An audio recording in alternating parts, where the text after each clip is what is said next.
Salut les abonnés, bienvenue sur votre chaîne YouTube pour vos deux pronostics foot du lundi 6 juillet 2020. J'espère que vous allez toutes et tous bien, que vous allez passer toutes et tous un très bon week-end.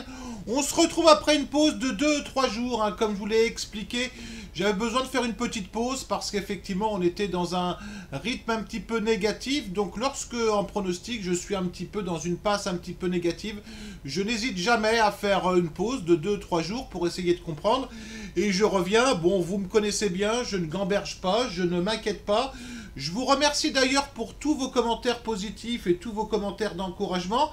Et j'apprécie beaucoup également les commentaires qu'on va appeler un petit peu négatifs, mais à partir du moment où ils restent constructifs. Il y a beaucoup d'abonnés qui s'inquiètent un peu lorsqu'on a une série négative. Donc faut pas vous inquiéter, ça fait partie du jeu. Moi je vous ai jamais rien caché. Je vous propose mes pronostics, je joue un petit peu des pronostics risqués, ce qu'on appelle des pronostics value. Donc il peut bien évidemment m'arriver de perdre 3-4 pronostics de suite. On fera de toute façon un bilan très précis à la fin du mois. On revient sur les deux derniers pronostics que je vous avais donnés, qui ont été malheureusement deux pronostics perdants. Je vous avais proposé la Roma gagnante avec 2 buts d'écart, remboursée si la Roma gagnait avec seulement un but d'écart. Alors, est-ce que ce pronostic a été déconnant? Moi, je vous le dis tout de suite, non, puisque Udinese était plus exactement la plus mauvaise équipe à l'extérieur en Serie A.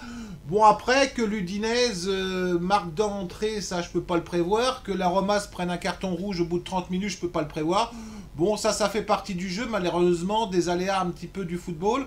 En ce qui concerne le deuxième pronostic, bon, j'avais tenté un coup, je vous avais dit que c'était risqué. Je vous avais proposé le Real gagne avec 2 buts d'écart. Le Real a gagné, malheureusement, il nous a manqué un but. Allez, on passe tout de suite aux deux pronostics que je vous ai préparés pour la journée d'aujourd'hui. Donc le premier match que je vous ai préparé, c'est le match entre Levante et la Sociedad. Alors déjà en confrontation directe, lorsque les matchs se jouent à Levante, on a une équipe de la Sociedad qui réussit pas mal à Levante, puisqu'ils sont lors de leurs 5 derniers matchs, plus exactement à Levante. On a 2 victoires Sociedad, on a 2 matchs nuls, on a une victoire Levante. Donc je dirais là-dessus plutôt avantage Sociedad. Au niveau du classement, et on va le voir tout de suite ensemble, on va plus aller sur le global. Bon, je ne vais pas non plus vous faire une démonstration trop longue. On a la Sociedad qui ont enfin effectivement gagné un match après 4 défaites consécutives contre une équipe de Levante qui alterne le bon et le moins bon. Mais je vous dirais, c'est une équipe de Levante qui n'a plus rien à jouer ou presque. Bon, ils sont tranquilles pour la relégation. Au niveau... Alors, ils ont peut-être encore un petit coup à jouer pour l'Europa League parce que 8 points, c'est beaucoup et c'est peu. Bon, je pense que la Sociedad se sont enfin repris. Je vous dirais que sur ce match-là, je ne vois pas la Sociedad perdre ce match.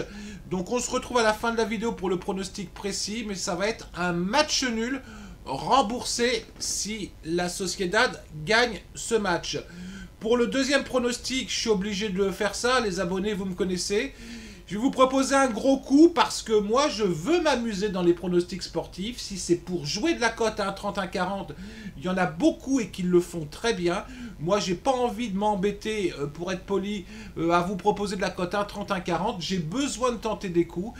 Donc, je vous ai retenu le match entre Endem et Werder de Brême. C'est tout simplement le match qui va décider de l'équipe qui va jouer la saison prochaine en Bundesliga. Faut savoir que sur les dernières années, ça a souvent tourné à l'avantage du favori. Lors du match aller, on a eu 0-0, mais on a eu un match extrêmement équilibré. Alors, par rapport à ça, on ne peut pas se baser bien évidemment sur les confrontations directes. On peut éventuellement, je ne sais pas si je l'ai dans mes affaires, non je ne l'ai pas, on peut se baser sur le match aller qui a été un match extrêmement équilibré. On a une équipe du Werder de Brême qui tourne bien quand même à l'extérieur, qui est 5e ou 6e à l'extérieur, qui tourne très très bien. Mais attention quand même, on a l'équipe d'Endem qui est donc en Bundesliga 2, qui a un super coup à jouer parce que si elle gagne ce match, l'année prochaine, ils sont dans l'élite allemande. Pour moi, ils ne sont pas moins forts à mon avis que le Werder de Brême. On a effectivement à domicile une équipe qui tourne très très bien parce qu'elle reste sur 5 victoires consécutives. Je suis d'accord, c'est de la Bundesliga 2. Donc moi tout simplement, je vais prendre un risque sur ce match-là. Je vais jouer NDMM, bon, gagnant. Vous avez compris que ma prononciation allemande n'est pas exceptionnelle.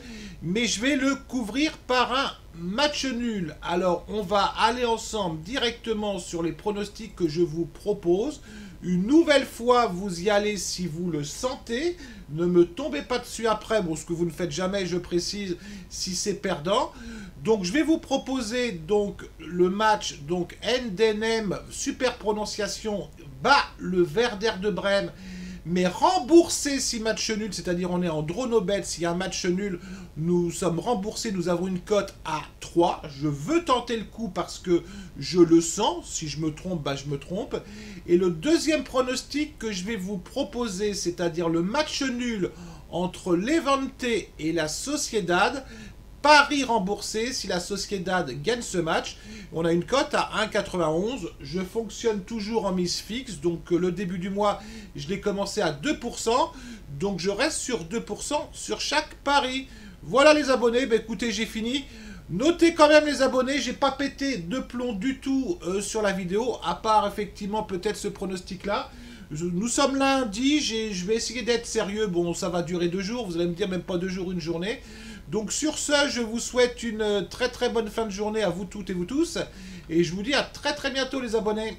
Allez, ciao!